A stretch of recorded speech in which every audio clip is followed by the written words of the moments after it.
공부하고 생각하며 말씀에 됐다. 공생의 배세 최찬용입니다. 조선생님 한번 네. 근황을 좀 알려주세요. 한 주간 또 어떻게 지냈는지. 글쎄요, 한 주간 저 뭐 이제 논문 마무리하고 있고요. 내일까지가 이제 마감이라 가지고 이제 저 죄송한데 논문 앞에 졸업이라고 꼭 붙여주세요. 졸업 논문. 네네. 보시는 분들이 대단한 논문인 줄 알고. 졸업 논문.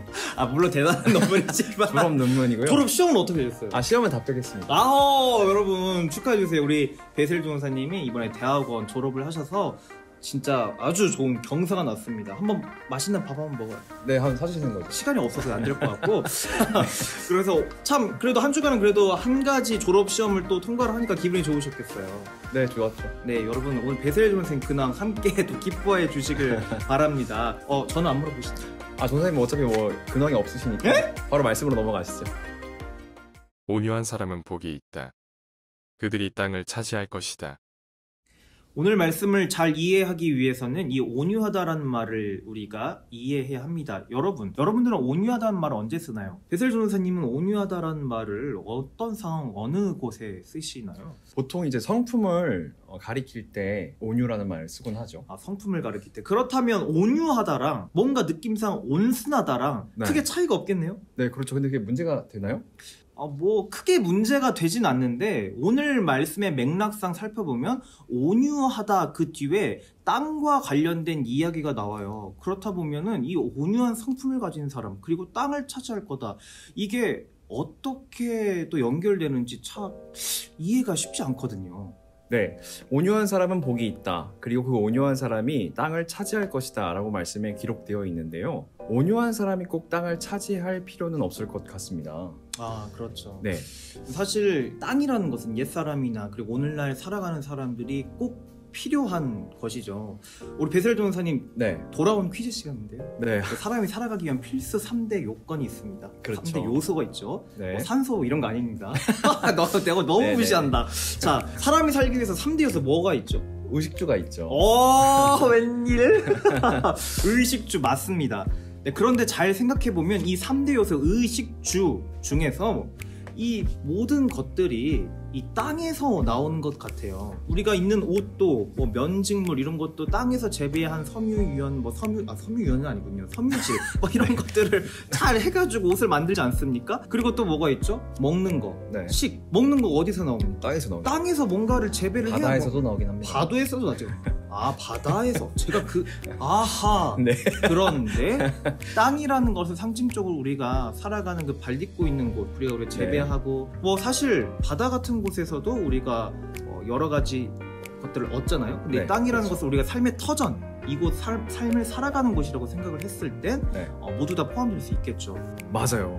인간은 땅에서 살아가는 존재, 더 나아가 땅에서 살아갈 수밖에 없는 존재이겠죠. 그러니까 잘 생각해보면 하나님이 네. 우리에게 이 땅을 선물로 주신 것 그리고 이 땅을 삶의 터전으로 주신 게 참 중요하다라는 생각이 새삼 듭니다. 그렇습니다. 네, 그렇게 말씀을 하시니까 제가 최근에 뉴스에서 한 통계를 본 기억이 나네요. 어쩐지 계속 이거 보고 계시는 거 보니까 통계 자료를 계속 보고 계시는 것 같아요. 어떤 통계죠? 네, 제가 본 통계는 누가 얼마나 땅을 차지하고 있느냐에 따른 통계인데요. 통계에 따르면 대한민국 상위 1%의 사람들이 전체의 22%의 땅을 차지하고 있다고 합니다. 상위 10%의 사람들은 57%의 땅을 가지고 있다고 하네요. 심지어 영국, 잉글랜드 같은 경우는 1%도 안 되는 사람들이 그 절반을 차지하고 있다고 합니다. 아니 이게 말이 됩니까? 아니 내 땅 어디 있어요? 그런데 여러분 참 생각을 하고 이 통계를 보면 볼수록 그런 생각이 들어요.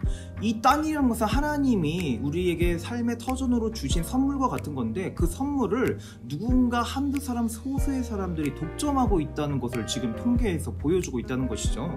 오늘 말씀과 같이 연관지어서 생각해보면 방금 통계에 따라서 이야기하는 사람들, 그러니까 땅을 많이 가지고 있는 사람들은 어떻게 보면 온유한 사람들이 아닐 수 있겠네요. 왜냐하면 말씀에서는 이 온유한 사람들이 땅을 차지할 것이라고 하니까요. 그 말은 온유한 사람들은 지금 땅이 없다는 소리죠.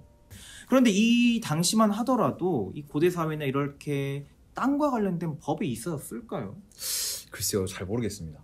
거의 네. 있다 할지라도 이렇게 현대사회처럼 아주 세세하게 조밀하게 법률 체계가 없었을 겁니다. 그렇다면 손쉽게 땅을 차지할 수 있는 방법은 뭐였을까요? 글쎄요, 뭐 무력으로 빼앗는 건 아닐까요? 그렇죠. 힘 있는 자가 힘 없는 자에게 무기나 혹은 그 말발굽으로 땅을 짓밟아버려서 타인의 땅을 내 걸로 손쉽게 차지하는 네, 것. 바로 그렇죠. 폭력으로 네. 그리고 힘으로 제압하는 거죠. 무력으로 자신의 힘으로 약자의 땅을 빼앗는 사람들, 다른 이의 것들을 빼앗는 사람들은 어떻게 됐죠? 온유한 사람과는 거리가 멉니다. 그래서 오늘 말씀에서는 오히려 온유한 자라고 하는 것은 이렇게 자신의 힘없이 자신의 땅, 자신의 소유물을 강자에게 빼앗긴 사람들을 일컫는다고 우리가 볼 수 있는데요. 예수님께서는 이렇게 자신의 힘없이 땅을 빼앗기는 이들, 즉 온유한 자라고 예수님은 말씀하시고 그들이 오히려 땅을 차지할 것이다 라고 말씀하고 계신 것이죠. 네, 한마디로 말해서 이 온유한 사람은 땅이 없는 경제적으로 열악한 사람들이라고 할 수 있겠는데요. 때로는 폭력에 희생되어 내몰린 사람이라는 뜻도 될 수 있겠습니다. 사실 가진 것이 없는 사람은 저항하기가 쉽지 않습니다. 그렇죠. 네, 지렁이도 밟으면 꿈틀한다고는 하지만 꿈틀할 뿐이죠. 맞습니다. 뭐라도 갖고 있어야 화도 내보고 뭐라도 내가 좀 있어 봐야 이거를 잃더라도 내가 해봐야지라는 게 있는데 아예 없어 봐요. 뭐 할 게 없습니다. 그러니까 지금 앞에서 우리가 논의했던 내용들의 결과로 생각을 해보면 오늘 예수님이 온유한 자라고 말할 때 그 온유한 자는 자 베세일 최찬용 네 말씀 잘 따르겠습니다. 이렇게 성품이 뭔가 온화하고 말을 할 때 말씀을 잘 듣는 그런 어린아이와 같이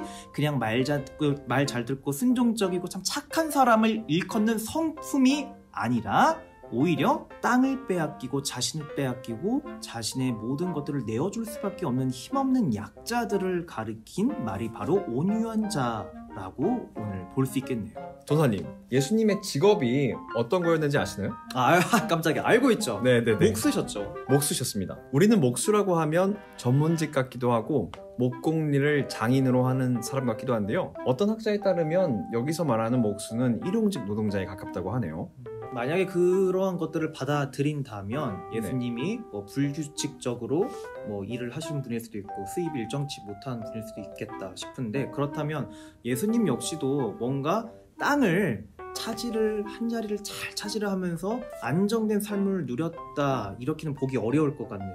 네, 그렇죠. 예수님 역시 그렇게 따지면 오늘 말씀한 온유한 자에 또 포함이 되지 않을까 그렇게 생각이 듭니다. 네, 그런 맥락에서 지난주에 예수님께서 나는 겸손하고 온유하니 나의 멍에를 매라 라고 했을 때 그 온유를 그렇게 이해할 수 있겠네요. 어떻게?